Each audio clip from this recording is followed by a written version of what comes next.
Welcome to juris crack के ancient history के lecture series में आप सबका वार्म वेलकम है।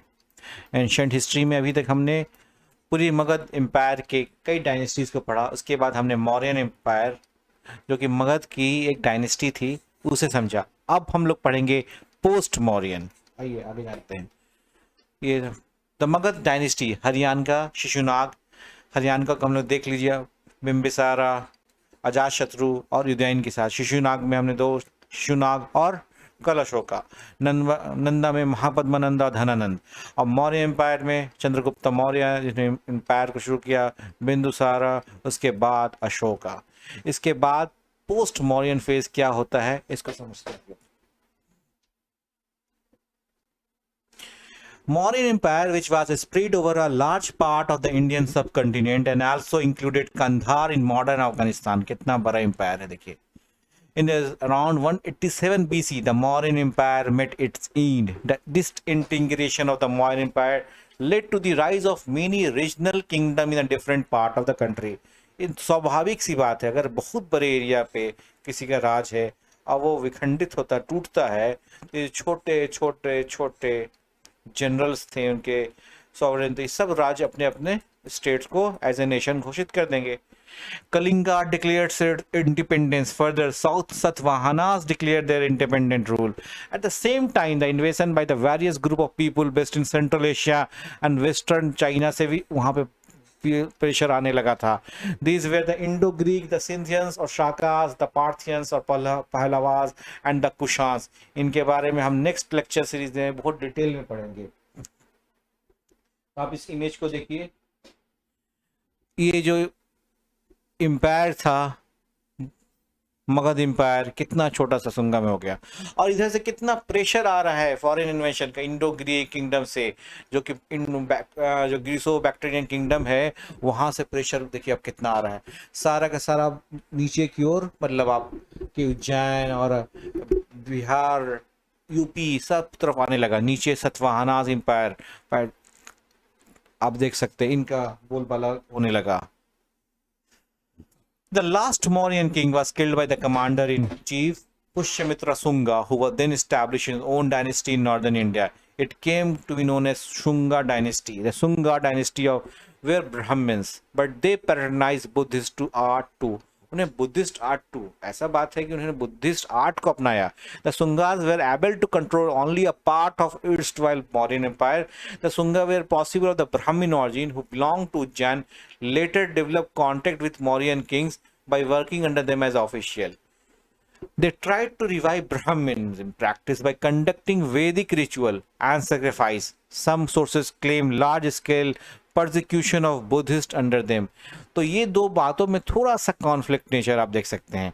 पुष्यमित्र शुंगा के बारे में कई ऑथोरेटिव डॉक्यूमेंट्स है जिसमें ये कहा गया है कि उन्होंने लार्ज स्केल पे बुद्धिस्ट का परसिक्यूशन किया, क्योंकि वो ब्राह्मण प्रैक्टिस सोचिए लेटर वैदिक एज से, लेटर वैदिक पीरियड से वो जब से खत्म हुआ, अब जाके पुष्यमित्र शुंगा के टाइम में आ रहा था, क्योंकि या तो क्षत्रिय थे रूलर या तो नॉन क्षत्रिय थे, कभी ब्राह्मण नहीं बना। अब शुंगा डायनेस्टी में एक ब्राह्मण जो थे पुष्यमित्र शुंगा, वो as a chief of the Shunga dynasty हुए। तो इन्होंने लार्ज स्केल पे बुद्धिस्ट प्रोसिक्यूशन किया, इस बात का है, लेकिन बुद्धिस्ट आर्ट को भी पैटर्नाइज किया, ऐसा डॉक्यूमेंट हमें मिलता है। Sungas were the follower by the short reign of Kanwa dynasty. Shunga king promoted Sanskrit and Vaishnavism, which reached its pinnacle during the Gupta Empire. जब हम गुप्ता एम्पायर देखेंगे तो ये देखेंगे कितना ऑन द हायर पेडेस्टल पे पहुंच चुका है संस्कृत और वैष्णविज्म। और संस्कृत तो नॉर्मली वेदा की लैंग्वेज है, तो जैसे ही हिंदू किंग एक ब्राह्मण आएगा तो इसको प्रमोट करेगा। जिस तरह से बुद्धिस्ट प्रमोट करते हैं पाली को, जैन प्रमोट करते हैं किसको, प्राकृतिक को, उसी प्रकार से ब्राह्मण किसको प्रमोट करते हैं, संस्कृत को। Kalinga, after Ashoka Kalinga present day Odisha become prominent under the king of Chhedi dynasty. Kharavela, one of the prominent king of Kalinga, records achievement on S inscription known as Hathi Gumfa inscription situated at Udaygiri Hill near Bhubaneswar in Orissa. The inscription is so named because the image of an elephant is carved out of some stone next to the boulder carrying the inscription. The inscription tells us that he was a follower of Jainism and had fought many successful battles against his neighbor. He probably lived in the 1st century BC. The Satavahanas, अब अगर south की हम बात करें, south में सतवाहनास का कितना बड़ा एम्पायर आप देख सकते हैं, कितना असर होने लगा. So the Deccan Satavahanas established their independent rule after the decline of Mauryas. Their rule lasted for 300 to 400 years, 1st century to 2nd century CE. अब ये देखिए. They were known as Andhras, ये आंध्र प्रदेश का जो रीजन है contemporary. Capital Paithan Parthisan on the river Godavari near Aurangabad in Maharashtra. है ना यहाँ पे. He was succeeded by Krishna, who extended his kingdom in west up to Nasik. Maharashtra के नासिक तक उसको फैला दिया गया. The Satavahanas took their mother name not exactly to honor or uphold a matriarchal society, but he said that since their king had numerous wives, the children were given the name of to their mother to identify him precisely in reference to his mother. मतलब इतने सारे wife होते थे कि उनको पहचानना मुश्किल होता था, इसलिए अपने मदर नेम को ये लोग कैरी करते थे. Gautami Putra Satkarni considered the Western Kshatrap as outsider since they had Iranian and Central Asian steppe origin.